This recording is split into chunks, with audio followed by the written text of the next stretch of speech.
Hello बच्चों। तो आज हम लोग इस वीडियो में क्लास 9 का चैप्टर मोशन के बारे में स्टडी करेंगे। इस वीडियो में हम लोग 3 टॉपिक को कवर करेंगे। सबसे पहले ये समझेंगे कि फ्रेम ऑफ रेफरेंस क्या होता है।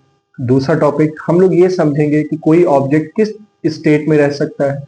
और तीसरा हम लोग पॉइंट ऑब्जेक्ट के बारे में रिफर करेंगे। तो चलिए सबसे पहले शुरू करते हैं कि फ्रेम ऑफ रेफरेंस क्या होता है बेटा।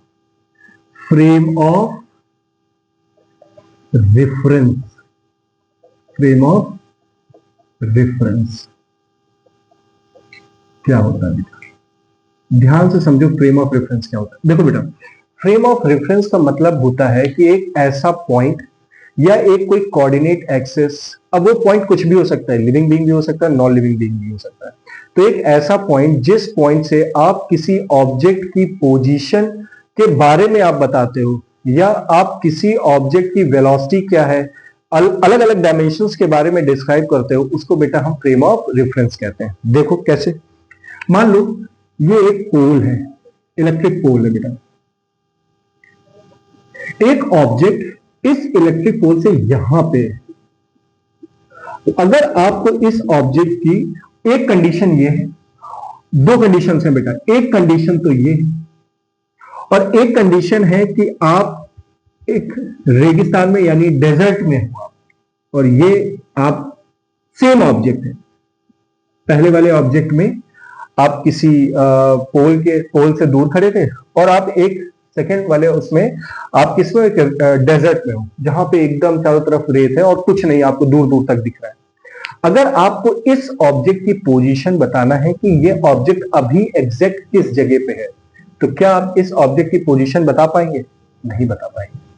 दूर दूर तक है, रेगिस्तान है, दूर दूर तक आपको केवल रेत दिख रही है, डेजर्ट दिख रहा है, कोई पॉइंट नहीं दिख रहा है, कोई जगह नहीं दिख रही है। इसी तरीके से आप अगर समुद्र में है तो दूर दूर तक आपको सिर्फ पानी दिख रहा होता है, आपको कुछ तो और तो दिखेगा नहीं। लेकिन अगर मुझे इस ऑब्जेक्ट की पोजीशन बताना हो तो आप ये कह सकते हो कि हाँ, ये ऑब्जेक्ट इस पोल से 20 मीटर दूर है, नॉर्थ डायरेक्शन में। किस डायरेक्शन में है? नॉर्थ डायरेक्शन में। अगर ये ऑब्जेक्ट जमीन से ऊपर है तो आप ये भी कह सकते हो कि ये ऑब्जेक्ट क्या है, 10 मीटर जमीन से क्या है, ऊपर है। तो अगर आपको इस ऑब्जेक्ट की पोजीशन बताना हो तो आप ये बता सकते हो कि ये ऑब्जेक्ट किसी पॉइंट से, किसी पोल से 20 मीटर दूर नॉर्थ डायरेक्शन में जमीन से 10 मीटर ऊपर है। लेकिन अगर आपको इस ऑब्जेक्ट की पोजीशन बताना हो तो क्या आप बता पाएंगे? आप नहीं बता पाएंगे। क्यों? क्योंकि ये ऑब्जेक्ट क्या है, इस ऑब्जेक्ट के चारों तरफ, चारों डायरेक्शन में कोई ऐसा पॉइंट है ही नहीं है जिसके रेफरेंस में आप इसकी पोजीशन बता पाओ। तो फ्रेम ऑफ रेफरेंस क्या होता है बेटा? फ्रेम ऑफ रेफरेंस एक पॉइंट होता है जिस पॉइंट से आप किसी ऑब्जेक्ट के डिस्टेंस के बारे में, उस ऑब्जेक्ट के डायरेक्शन के बारे में, उसकी पोजीशन के बारे में आप उसको क्या कर सकते हो, बता सकते हो। देखो, अब ये जो फ्रेम ऑफ रेफरेंस होता है बेटा, ये फ्रेम ऑफ रेफरेंस कुछ भी हो सकता है। स्टार्टिंग में ही मैंने बताया था, frame of reference living thing भी हो सकता है, नॉन लिविंग थिंग भी हो सकता है। इसका सबसे अच्छा एग्जांपल होता है जैसे आपके घर पे कोई आया, आप रोड पे बाहर खड़े हो और कोई एक आदमी आया, आपसे पूछा कि ये क्या कहते हैं, ये स्कूल है, ये स्कूल कहाँ पे है? तो आप क्या कहते हो कि आप यहां से चले जाएं और 10 मीटर आगे आप जाओगे तो आपको एक हॉस्पिटल पड़ेगा, उस हॉस्पिटल से आप राइट साइड टर्न लोगे, 20 मीटर आगे जाके आपको वो स्कूल मिल जाएगा।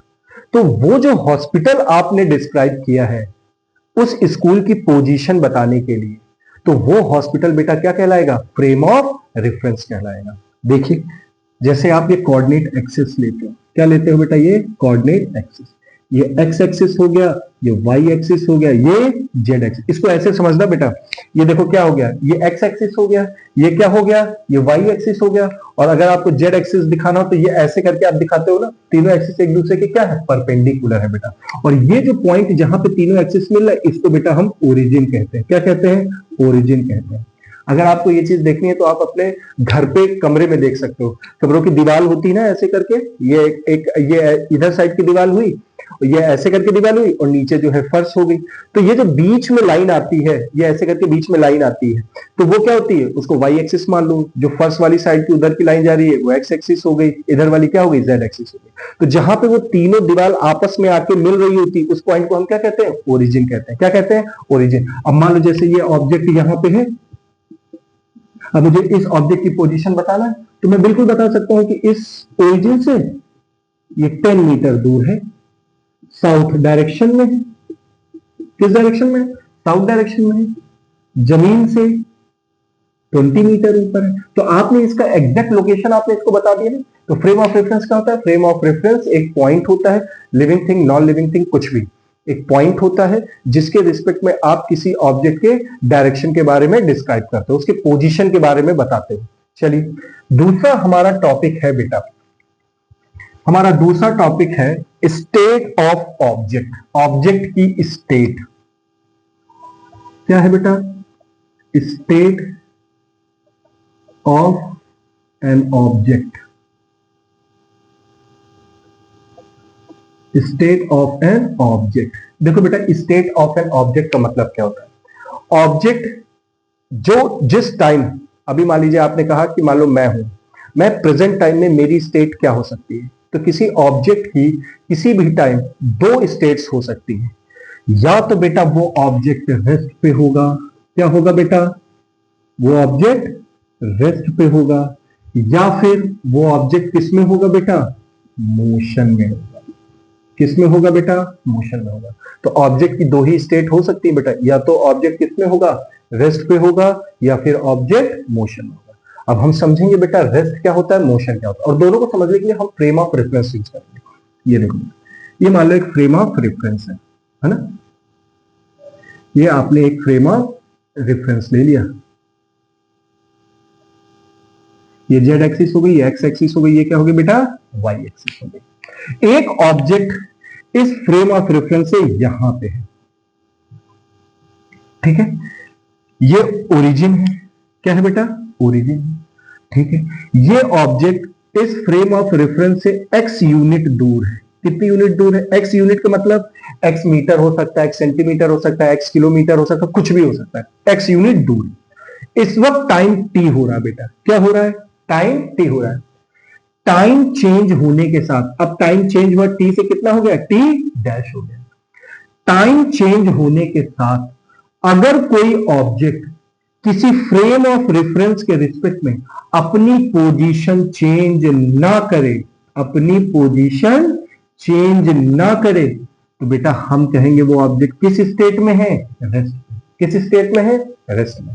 जैसे मान लो मैं, अब मैं एक ऑब्जेक्ट हूं, जो ये बोर्ड आप देख रहे हो, ये बोर्ड फ्रेम ऑफ रेफरेंस हो गया। तो इस बोर्ड से मैं 10 मीटर दूर हूं। अभी मान लो टाइम बज रहा है 10। टाइम एक ऐसी फिजिकल क्वांटिटी है जो बढ़ती रहती है। तो इस फ्रेम ऑफ रेफरेंस के रिस्पेक्ट में मैं कितनी दूर खड़ा हूं? 10 मीटर दूर खड़ा हूं। अभी कितना बज रहा है? 10 बज रहे हैं। जैसे ही 10:01 या 10:01 हुआ, क्या मैं इस फ्रेम ऑफ रेफरेंस के रिस्पेक्ट में अपनी जगह चेंज कर रहा हूं? नहीं। तो अगर कोई ऑब्जेक्ट टाइम चेंज होने के साथ किसी फ्रेम ऑफ रेफरेंस के रिस्पेक्ट में अपनी पोजीशन चेंज ना करे, तो हम उस ऑब्जेक्ट को क्या कहते हैं? वो ऑब्जेक्ट किस स्टेट में है? वो ऑब्जेक्ट रेस्ट में है। किस में है बेटा? रेस्ट में। चलो, यही चीज बेटा हम मोशन को समझते हैं कि मोशन क्या होता है। अब बेटा हम इसके लिए भी फ्रेम ऑफ रेफरेंस बनाते हैं। ये देखो, ये हो गया बेटा वाई एक्सिस, ये हो गया बेटा एक्स एक्सिस, और ये हो गया बेटा जेड एक्सिस, और ये क्या हो गया? ओरिजिन हो गया। मान लो ये ऑब्जेक्ट यहां पे, सेम ऑब्जेक्ट वही यहां पे, इस ऑब्जेक्ट की जो पोजीशन आप बोल रहे हो, वो पोजीशन फ्रेम ऑफ रेफरेंस से मान लो एक्स यूनिट दूर है। कितनी यूनिट दूर है? एक्स यूनिट दूर है। इस वक्त टाइम कितना हो रहा है बेटा? टी हो रहा है। कितना हो रहा है? टी। अगर ये ऑब्जेक्ट टाइम चेंज होने, अब टाइम देखो, टी से क्या होगा? T dash. अगर कोई ऑब्जेक्ट टाइम चेंज होने के साथ फ्रेम ऑफ रेफरेंस के रिस्पेक्ट में अपनी पोजीशन चेंज कर दे, ये देखो, अभी ये पी पॉइंट पे था, अभी किस पे आ गया? पी डैश पे आ गया। इसकी डिस्टेंस यहां से कितनी हो गई? एक्स डैश यूनिट हो गई। कितनी हो गई? एक्स डैश यूनिट हो गई। तो देखो, एक ऑब्जेक्ट टाइम चेंज होने के साथ किसी फ्रेम ऑफ रेफरेंस के रिस्पेक्ट में अपनी पोजीशन अगर चेंज कर दे, तो हम उसको क्या कहते हैं? वो ऑब्जेक्ट किस स्टेट में है? वो ऑब्जेक्ट मोशन में। जैसे मैं, इससे पहले मैंने जो एग्जांपल दिया था, ये हो गया बोर्ड फ्रेम ऑफ रेफरेंस, ये हो गया मैं एक ऑब्जेक्ट हो गया, टाइम अभी 10 बज रहा है। जैसे ही टाइम 10:01 हुआ, मैं इस फ्रेम ऑफ रेफरेंस के रिस्पेक्ट में मैं यहां से यहां आ गया। तो क्या मैं ये कह सकता हूं कि एक ऑब्जेक्ट किसी फ्रेम ऑफ रेफरेंस के रिस्पेक्ट में टाइम चेंज होने के साथ अपनी पोजीशन चेंज कर रहा है, तो उसको हम क्या कहते हैं बेटा? मोशन कहते हैं। क्या कहते हैं? मोशन कहते हैं। तो आपने किसी ऑब्जेक्ट की स्टेट कितनी पढ़ी? या तो ऑब्जेक्ट रेस्ट में होगा या फिर मोशन में होगा। अब इसमें एक क्वेश्चन आता है बेटा, क्वेश्चन ये पूछा जाता है, क्या एब्सोल्यूट रेस्ट, क्या एब्सोल्यूट मोशन पॉसिबल है? ध्यान से समझना बेटा, एब्सोल्यूट रेस्ट और एब्सोल्यूट मोशन पॉसिबल है? एब्सोल्यूट रेस्ट का मतलब क्या कोई ऑब्जेक्ट पूरी तरीके से रेस्ट पे हो सकता है? क्या कोई ऑब्जेक्ट पूरी तरीके से मोशन में हो सकता है? बेटा नहीं। कैसे? आप अभी मैं यहां पे खड़ा हूं, मैंने फ्रेम ऑफ रेफरेंस ये बोर्ड लिया। क्या लिया? बोर्ड लिया। अच्छा, बोर्ड के रिस्पेक्ट में टाइम चेंज होने के साथ क्या मेरी पोजीशन चेंज हो रही है? नहीं चेंज हो रही। तो मैं किस में हूं? रेस्ट में हूं। ठीक है, मेरी स्टेट क्या हो गई? रेस्ट। मैं यहीं पे खड़ा हूं बेटा। अब मैंने फ्रेम ऑफ रेफरेंस सन ले लिया। क्या ले लिया? सन। तो सन के रिस्पेक्ट में अर्थ घूम रही है, अर्थ मोशन में। अगर अर्थ मोशन में है तो मैं किस में होऊंगा? मैं भी मोशन में होऊंगा। तो अब मैं किस में आ गया? मोशन में आ गया। तो एक क्वेश्चन उठता है, ये कैसे पॉसिबल है कि एक ऑब्जेक्ट रेस्ट पे भी है और एक ऑब्जेक्ट मोशन में भी है? ये डिपेंड करता है बेटा कि आप फ्रेम ऑफ रेफरेंस क्या ले रहे हो। अब जैसे आप बस में बैठे हो, तो बस में जब आप बैठे हो तो आपके बगल में जो पैसेंजर बैठा है, अगर आपने उस पैसेंजर को फ्रेम ऑफ रेफरेंस लेके अपना स्टेट बताने की कोशिश की तो आप रेस्ट पे होगे, क्योंकि टाइम चेंज होने के साथ उस फ्रेम ऑफ रेफरेंस के रिस्पेक्ट में आपकी पोजीशन चेंज नहीं हो रही है, तो आप किसमें हो गए? रेस्ट में हो गए। लेकिन यही फ्रेम ऑफ रेफरेंस आप बस के बाहर की कोई चीज में, कोई कार है खड़ी है या कोई पोल है या कुछ है, तो अब उसके रिस्पेक्ट में बस मोशन में है, आप बस में बैठे हैं तो आप भी मोशन में हुए ना। तो आप जब बगल वाले को फ्रेम ऑफ रेफरेंस ले रहे तो आप रेस्ट में थे, यही फ्रेम ऑफ रेफरेंस उठा के आप बाहर किसी को ले लिए तो आप किस में आ गए? मोशन में आ गए। तो ये कहा जाता है कि एब्सोल्यूट रेस्ट और एब्सोल्यूट मोशन पॉसिबल नहीं है बेटा। दोनों एक दूसरे से क्या करते हैं? रिलेट करते हैं। क्या करते हैं? रिलेट करते हैं।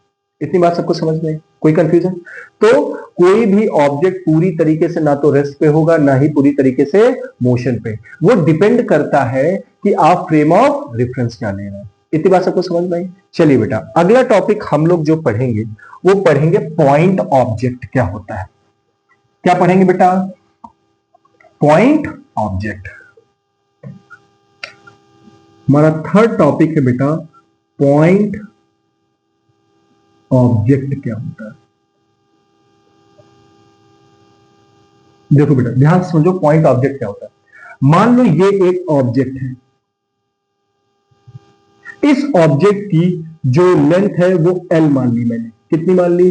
L मान ली। ये ऑब्जेक्ट की लेंथ है। अगर ये ऑब्जेक्ट अपनी लेंथ का कई गुना डिस्टेंस बेटा ट्रेवल कर ले, कई गुना डिस्टेंस ट्रेवल कर ले, जैसे इसकी लेंथ स्मॉल एल थी, इसकी लेंथ यहां से यहां तक ये चल के गया, कैपिटल एल हो गई। कितनी हो गई? कैपिटल एल हो गई। तो यहां पे बेटा एल क्या है? Is much more greater than small L. तो अगर कोई ऑब्जेक्ट अपने एरिया, अपने बॉडी का या अपनी जो उसकी लेंथ है उसकी कई गुना डिस्टेंस ट्रेवल कर ले तो ये ऑब्जेक्ट कैसा ऑब्जेक्ट कहलाता है? पॉइंट ऑब्जेक्ट कहलाता है। फॉर एग्जाम्पल, जैसे कि अगर आप अपने सिटी को मैप में देखो तो एक मैप में एक बहुत बड़ी का एरिया दिख रहा होता है, लेकिन इसी को बेटा आप क्या करते जाओ? जूम आउट करते जाओ तो क्या होगा? वो धीरे धीरे एरिया कम होता जाएगा, कम होता जाएगा, कम होता जाएगा। एक ऐसा पॉइंट आएगा जब वो गोल गोल केवल दिखने लगेगा। तो जब आप इतनी दूर से देख रहे हो तो आपकी सिटी क्या दिख रही है? एकदम गोल जैसी छोटी पॉइंट दिख रहा है ना, उसको हम पॉइंट ऑब्जेक्ट कहते हैं। जैसे ट्रेन ले लो, जब आप प्लेटफॉर्म में खड़े होकर ट्रेन को देख रहे होते हो तो ट्रेन कितनी लंबी दिख रही होती है? उसकी लेंथ बहुत बड़ी होती है। लेकिन वही ट्रेन मान लो आप दिल्ली के प्लेटफॉर्म में खड़े हो और वही ट्रेन दिल्ली से लेकर कन्याकुमारी गई तो वो अपनी लेंथ की कई गुना डिस्टेंस ट्रेवल करके जा रही है कि नहीं जा रही है? तो उस पूरे इंटायर जर्नी के लिए वो ऑब्जेक्ट कैसा ऑब्जेक्ट कहलाएगा? पॉइंट ऑब्जेक्ट कहलाएगा। तो बेटा आज के वीडियो में हम लोगों ने क्या पढ़ा? हम लोगों ने फ्रेम ऑफ रेफरेंस के बारे में पढ़ा कि फ्रेम ऑफ रेफरेंस क्या होता है। सेकंड टॉपिक हम लोगों ने ये पढ़ा कि किसी ऑब्जेक्ट का स्टेट क्या हो सकता है। और तीसरे टॉपिक में हम लोगों ने क्या पढ़ा? पॉइंट ऑब्जेक्ट क्या होता है। अब इसके अगले वाले वीडियो में हम लोग डिस्टेंस और डिस्प्लेसमेंट को डिस्कस करेंगे। थैंक यू बेटा।